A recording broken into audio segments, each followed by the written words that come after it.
All right, so welcome to another deep dive with us. Today we're going to be exploring the idea of purpose, and we'll be drawing from finding purpose, perspective, action, and a fulfilling life.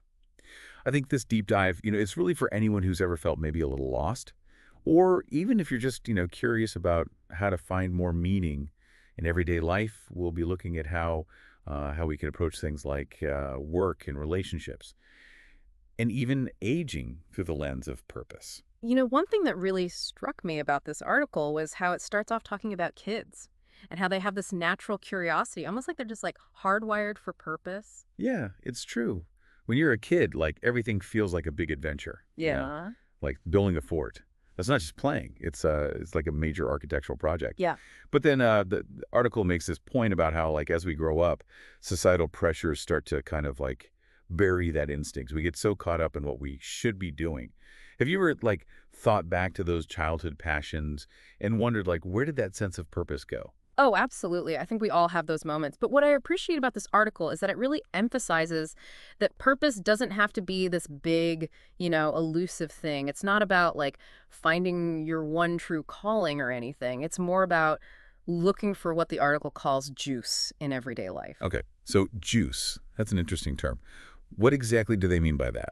Well, they use some pretty relatable examples, like helping out a neighbor who's going through a tough time, or even just like taking a moment to acknowledge a store clerk who's working hard. It's those moments, big or small, that kind of like energize you and make you feel alive. Right, like little sparks of meaning throughout the day. Yeah. So finding your juice is about it's about finding those things that that really make you feel engaged, even if it's something that might seem like ordinary on the surface. Yeah, exactly. And the article even suggests like turning everyday tasks into almost like mini challenges, like, try to complete that work task 5 minutes faster than usual. A little bit of gamification can really inject some purpose into something that might otherwise feel mundane. That's kind of a cool idea, actually, like tricking your brain into finding purpose almost. Exactly. The article also talks about this idea of um, finding flow in life. Yes. Do you think that's connected to this juice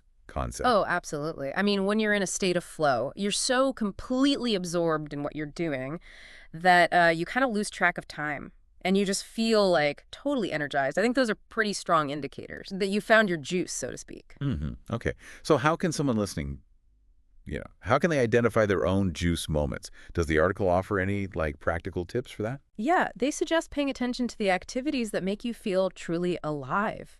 Think about what you lose yourself in. What are the things that, make you forget to check your phone? Those are often clues to where your juice lies. So it's not necessarily about, you know, having this one big overarching purpose for your whole life.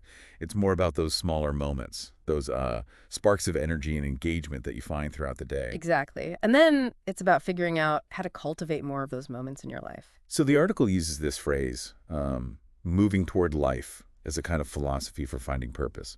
And they give this example of, you know, a parent who's feeling stuck in their job, Mhm. which I think is something a lot of people can relate to. You get caught up in the routine, and work starts to feel like just a means to an end, Yeah. especially when you're like juggling family responsibilities and everything. Right. Right. But the article challenges us to reframe that perspective. Yes. Like, what if instead of seeing work as this burden, we saw it as an act of love for our family? It's interesting. That's a very subtle shift in thinking, but it can really transform how we experience our work. It's still work, obviously, but now it's infused with this deeper sense of purpose. Yeah, it's like choosing to see the purpose in something rather than waiting for it to like magically appear. Exactly. And that leads us to another really powerful story in the article that highlights the complexities of purpose.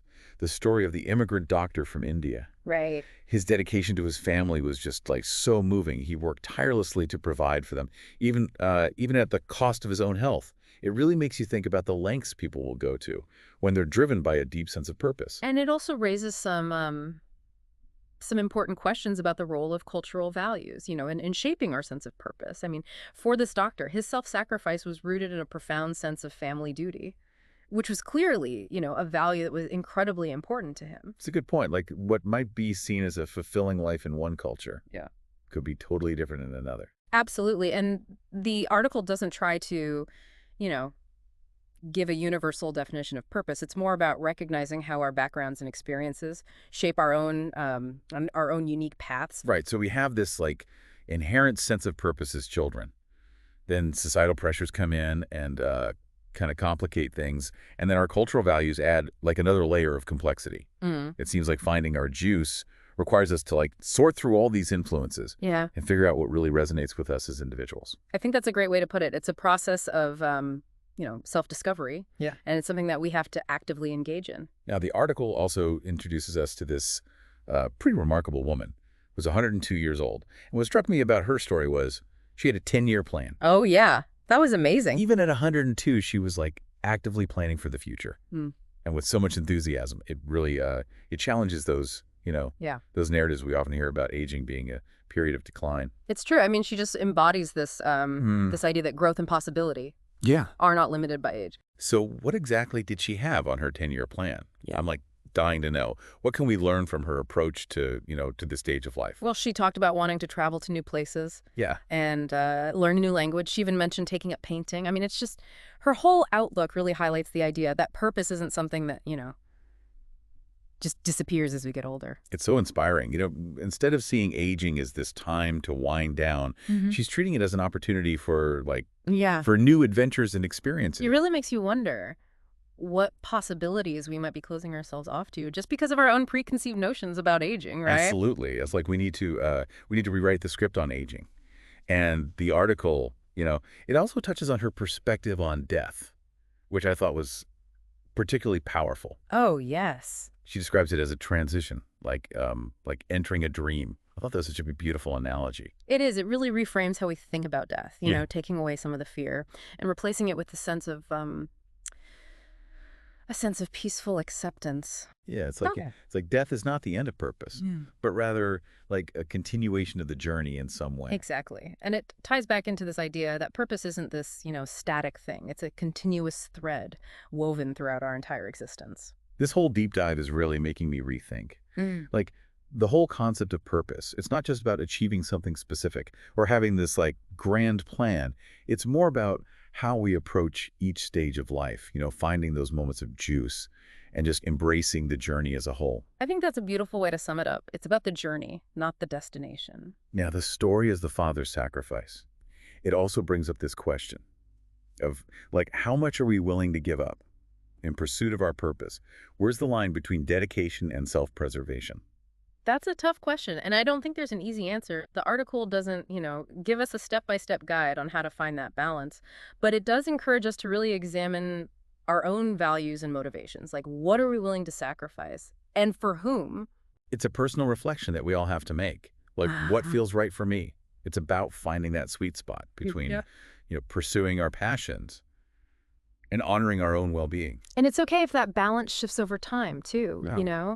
Our sense of purpose might evolve as we go through different life stages. What brings us juice in our 20s might be different in our 50s, and that's okay. The key is to stay open to those changes and allow ourselves to, to adjust accordingly. That's such a good point. It's not about, locking ourselves into one specific definition of purpose. It's about embracing the fluidity of life Yeah. and allowing our sense of purpose to grow and change along with us. This whole conversation has given me a lot to think about in terms of like my own life and my own journey. Me too. This article really provides a lot of food for thought. It's a good reminder that finding purpose is a very personal journey, and there's no one-size-fits-all approach. What feels meaningful and fulfilling to one person could be totally different for someone else. Right. It's about honoring our own unique journeys and understanding how our experiences, our cultural backgrounds, our values, all of those things play a role in shaping our sense of purpose. Absolutely. And it's not about achieving some, grand, unattainable goal. It's about those little moments of juice. It's about reframing our challenges and making choices that align with what we truly value. This deep dive has been incredibly insightful. It's Yeah. given me a new perspective on how to approach not just my work, Yeah. but my relationships, my aging process, even my own mortality. It's a lot to unpack. It really is. But if I had to distill it down to one key takeaway, I'd say it's this. Purpose isn't something we find. It's something we cultivate. It's an ongoing process of exploration, reflection, and action. That's beautifully put. So as we wrap up this deep dive, I want to leave you with this thought-provoking question from the article. What one small step can you take today to move toward your own juice and live a more purposeful life? It's a great question to ponder. And remember, it doesn't have to be anything huge. It could be as simple as taking a few minutes to reflect on what truly energizes you, or setting a small goal that aligns with your values. The key is to just take that first step Yeah. and see where it leads you. You never know what amazing discoveries await on the path to a more purposeful life. Thanks for joining us on this deep dive. We hope it's sparked your curiosity and inspired you to embrace your own unique journey of meaning. Until next time, keep seeking that juice. And remember, you're here for a reason. She talked about wanting to travel to new places, learn a new language, even mentioned taking up painting. It's just remarkable. It really is. Like, instead of, thinking about all the things she couldn't do anymore, she was focused on all the things she still wanted to try. It's like she was saying, hey, aging doesn't have to be about limitations. It can be about new beginnings. Exactly. And, the article also touches upon her views on death, which I found really fascinating. Oh, yeah, that part was really stood out to me, too. She describes it as a transition, almost like entering a dream. And it's such a powerful image. Kind of takes away that fear, Yeah, it does. It really reframes how we think about the end of life. It's like death isn't necessarily the end of purpose, Yeah. but maybe just a shift into a different form of experience. Right, and it ties back into this idea that purpose isn't something that, just ends abruptly. It's woven throughout our entire existence. This whole deep dive is really making me rethink how I view purpose. It's not just about, achieving some big goal. It's about how we approach life itself. And how we find meaning in each stage, right? Exactly. Finding those moments of juice. Yeah. And appreciating the journey as a whole. The journey, not the destination. Now, going back to the story of the father's sacrifice, it really raises this question of,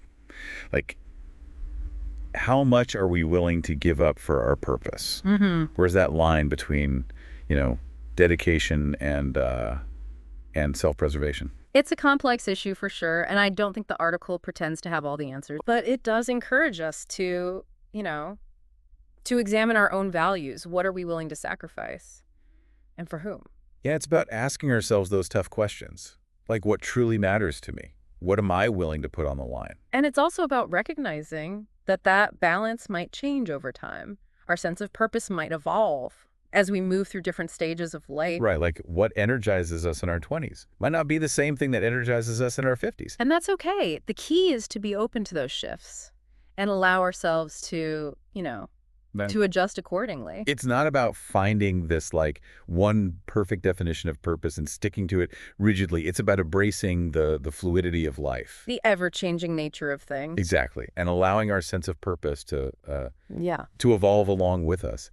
This conversation has really given me a lot to think about. Me too. It's a reminder that finding purpose is a deeply personal journey. There's no, one-size-fits-all formula. Right. Everyone's path is unique. And it's about honoring that uniqueness. Recognizing that our experiences, our values, our cultural backgrounds, all those things contribute to shaping our sense of purpose. And it's not about, achieving some grand ultimate goal. It's about finding those little moments of juice in everyday life. Those sparks of meaning. Right, and making choices that are aligned with what we truly value. This deep dive has been so insightful. I feel like I have a whole new perspective now on how to approach not just my work, but my relationships, aging even, even my own mortality. It's a lot to process, for sure. It really is. But if I had to, boil it down to one key takeaway, it would be this. Purpose isn't something we find. It's something we cultivate. It's an ongoing process. A journey of exploration, reflection, action. Well said. So as we wrap up this deep dive, I want to leave our listeners with this question from the article. What's one small step you can take today to move towards your own juice, to live a more purposeful life? It's a powerful question. And remember, it doesn't have to be a huge leap. It could be something as simple as, taking a few minutes to reflect on what truly energizes you. Or maybe setting a small goal that's aligned with your values. Just take that first step and see where it leads. You never know what amazing discoveries are waiting for you on this path to a more purposeful life. Thanks for joining us on this deep dive. We hope it sparked some new ideas for you and inspired you to embrace your own unique journey of meaning. Until next time. Keep seeking that juice. And remember, you are here for a reason. It's really interesting, how the article contrasts these two stories. The father who's like completely burnt out from sacrificing so much, and then this incredibly vibrant 102-year-old woman. It makes you think about how we view aging and its impact on, on our sense of purpose. Yeah, it's a striking comparison for sure. Like, do we sometimes limit ourselves by thinking that that purpose just fades away as we get older? What if it's more of an evolution? That's a really interesting question. Like, what if aging isn't about, shrinking our horizons, but about expanding them? The article doesn't say that explicitly, but it definitely challenges us to, to rethink those assumptions we have about aging. And the 102-year-old woman's story, that's a pretty powerful example, right? Like, purpose doesn't have an expiration date. Exactly. It's almost like we have these internalized narratives about what's appropriate at different ages. Well, right, like these unwritten rules. And maybe those rules are more limiting than liberating. I think so. It's like by questioning those narratives, we open ourselves up to new possibilities. Instead of focusing on what we supposedly can't do anymore, we start thinking about what we still want to try, what we still want to learn. Right, it's about staying curious. It all comes back to that idea of moving toward life. Absolutely. It's about actively engaging with life, regardless of, where we are on the timeline. And I think that's a key ingredient to finding purpose at any age. Maintaining that sense of curiosity, that willingness to, to keep learning and growing. This deep dive has been such a good reminder. That purpose isn't about reaching some, predetermined destination. It's about the journey itself. Exactly. It's about those moments of juice along the way. And recognizing that what brings us juice might change over time. Yeah. What energizes us in one stage of life might be different in another. So as we wrap up this exploration of purpose, what's the one message you hope our listeners take away from this deep dive? That's a good question. I guess I'd say, don't let age or circumstance or even, societal expectations define your purpose for you. Define your purpose for you, yeah. Stay curious. Stay engaged. Keep seeking out those things that bring you joy, that bring you fulfillment. Your purpose is out there waiting to be discovered or maybe even, created. That's a great message. Thank you so much for joining us on this deep dive into the power of purpose. We hope it's given you some food for thought and inspired you to, to embrace your own unique journey. Yeah, thanks for listening, everyone. Until next time, keep exploring, keep growing, and keep living a life filled with meaning.